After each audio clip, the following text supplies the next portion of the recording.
بسم الله الرحمن الرحيم ديالك إن شاء الله وحويان مانتو أي بشي تطلع أفتيدي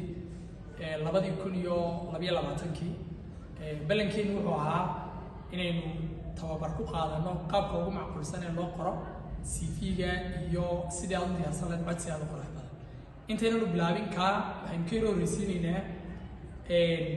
إن شقل لها وحادي أدارك تابدل كذا وحافظ قف شقها يستا إنه شقدي وهي أما وكتر marka ka hor intaanad qoran CV ama codsi qurux badan waxa aad muhiim u ah inaad isku daydo inaad samayso baaritaan isla markaana waxyaabaha aad baarayso waxa kamid ah goobihii aad shaqada aad adigu taqaano aad ka leeyahay marka qof kasta waxa muhiim ah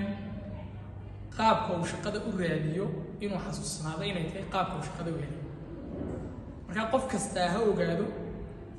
hana xaqiiqsado nooca shaqada uu qaban karo ama uu aqoonta u leeyahay markuu ogaado kadib iyo xirfadda aad leedahay ayuunba waxaad raadin kartaa ama aad isku dayi kartaa inaad diyaarsato CV iyo codsi qurux badan meelaha baaritaanada aad ku sameynaysana waxaa ka mid ah dadyooga shaqooyinka bixiya sida tusaalean dowladda maxaa shirkadaha gaarka ururada caalamiga amaba local agencies-ka kuwa maxalliga ee dalka gudihiisa bangiyada waa inaad baarid ku samayso cid kasta oo shaqo bixisa si aad u hesho shaqo